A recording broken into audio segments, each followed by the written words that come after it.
This is Real News Media TV, coverage you can trust. Please like, share, subscribe, and hit the notification bell. Select all for daily news updates. Good morning, my Real News Media TV family. Thank you so much for tuning in this morning, and I'm wishing for everyone a wonderful and a productive day. And in the news this morning for April 8, 2023, top-ranking Tivoli gang member killed, says cops. A man who the Kingston Western Police says was a top-ranking gang member from Tivoli Gardens was shot dead in that community on Wednesday. He is 30-year-old Ryan Bembridge, otherwise called the Little Blacks, from Golden Heights, Kingston 14. Police said that Bembridge had been listed as a person of interest several times and was asked to hand himself over to the authorities, but refused on many occasions. It was reported that around 3:09 p.m., police acting on information went to Bustamante Highway in Tivoli Gardens, where Bembridge's body was seen lying on its left side. The police said the body had what appeared to be gunshot wounds to the head. The scene was processed and the body removed to the hospital, where it was confirmed dead. No motive for the killing was provided. Firefighter Leo Bennett demoted. Firefighter Leo Bennett, who last month climbed atop the Halfway Tree Transport Center in St. Andrew to protest against the working conditions in the fire brigade, has been demoted one rank down from sergeant to corporal. At the same time, Bennett's suspension has been lifted. All allowances and salaries will be returned to him, as he was receiving half pay since his suspension in May last year. The three-member tribunal led by the brigade's commissioner made the decision on Thursday at a disciplinary hearing and ordered that Bennett be reinstated immediately. Bennett has been protesting for better treatment of firefighters. Bennett was suspended from his job on May 3 last year for staging a one-man protest in front of the headquarters of the fire brigade over the organization's 24-hour shift arrangements.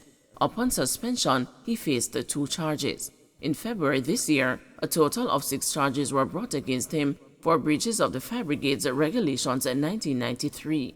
Attorneys at law Courtney M. Williams and Candice Walker, who represented Bennett, implored the tribunal to consider his unblemished record of over 18 years of service to the brigade and the fact that he has been out of work for nearly a year.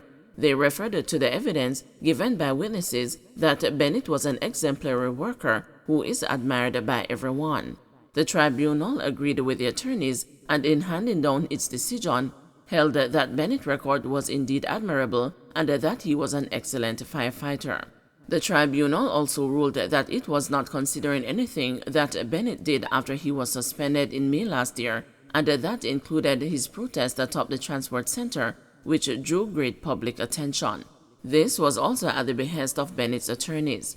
Meanwhile, the fate of the other 5 firefighters who are facing several breaches will be decided next week, Tuesday. One of the charges is that on May 17 last year, they were among a group of protesters at the intersection of Duke Street and Beeston Street in downtown Kingston and were addressed by an individual. Following the protest, the fire brigade stated that the firefighters, without a proper authority, communicated to the public. The firefighters are on suspension with half pay. 2 injured in Hanover crash. 2 persons were injured in a 2-vehicle crash in Hanover on Friday afternoon. Both drivers, one identified as Justice of the Peace, and the tour operator Walter Walker, were rushed to the hospital. The collision occurred about 1:45 p.m. in the vicinity of the Round Hill Hotel. It is reported that Walker was driving his Nissan Caravan minibus from a tour stand when he allegedly traveled into the path of a Toyota Fielder motor car, which slammed into the vehicle. The impact sent both vehicles crashing into a ditch. Both drivers sustained injuries and were rushed to hospital in serious condition. 25-year-old charged over shooting of Trelawney businessman. A 25-year-old Trelawney painter was charged on Thursday in relation to a gun attack on a businessman at his establishment in Clarkstown. He is Randin Gibbs, otherwise called the Pookaman of Dewansville, who is charged with wounding with intent, using a firearm to commit a felony, unauthorized possession of a firearm, and unauthorized possession of ammunition. The attack happened on the night of Monday, March 13, in Mackhill District in Clarkstown. The Falmouth police reported that about 9:15, a man was at his business establishment when he was pounced upon by Gibbs, who was armed with a gun. Gibbs then reportedly fired several shots at the man, hitting him multiple times. He then escaped and a report was made to the police. An investigation led to Gibbs' arrest. Following a question and answer session in the presence of his attorney, he was formally charged on Thursday, April 6. His court date has not yet been finalized. Jamaicans being urged to desist from engaging in illegal immigration crossings. Jamaicans are being urged to desist from engaging in illegal immigration crossings which jeopardize their lives and their fellow citizens. The call has come from Foreign Minister Senator Kamina Johnson-Smith. Senator Johnson has also urged Jamaicans to follow the immigration laws of the countries they visit. The latest report of Jamaicans using other countries as illegal transit points came from Belize, which last week announced the new entry requirements for nationals from Haiti and Jamaica into the CARICOM country. The John Bricino government said the decision follows an increasing number of visitors who are using Belize as a transit country to reach the United States. Mrs. Johnson-Smith says that the criminal behavior of some Jamaicans in these countries is negatively affecting the experience of other Jamaicans at immigration points. Mrs. Johnson-Smith says government has been monitoring the situation in the countries through which Jamaicans are crossing and assessing available data. Jamaicans have also been using Panama and Mexico as illegal transit points.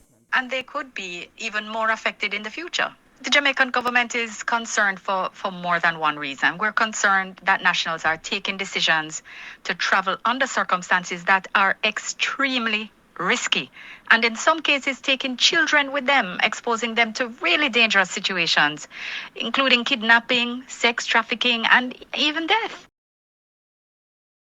Manchester man charged with housebreaking and larceny. A Manchester man was charged with housebreaking and larceny following an incident in Montpelier housing scheme in the parish on Tuesday, March 14. Charged is 27-year-old Jermaine Finlay of Rocky Hill District, Manchester. Reports from the Mandeville police are that between the hours of 7:30 a.m. and 1:45 p.m., a woman locked her house and left. Upon return, she discovered that her house had been broken into and the pieces of clothing, a knapsack, and the cash were stolen. A report was made to the police and an investigation was launched. Finlay was arrested in Santa Cruz, St. Elizabeth on a separate charge on Tuesday, and his home was searched. During the search, clothing items that are believed to be stolen from the woman's house were seen in his possession. He was subsequently charged on Thursday after he was interviewed in the presence of his attorney. His court date has not yet been finalized. Don't forget to like, share, subscribe, and hit the notification bell. Select all for daily news updates.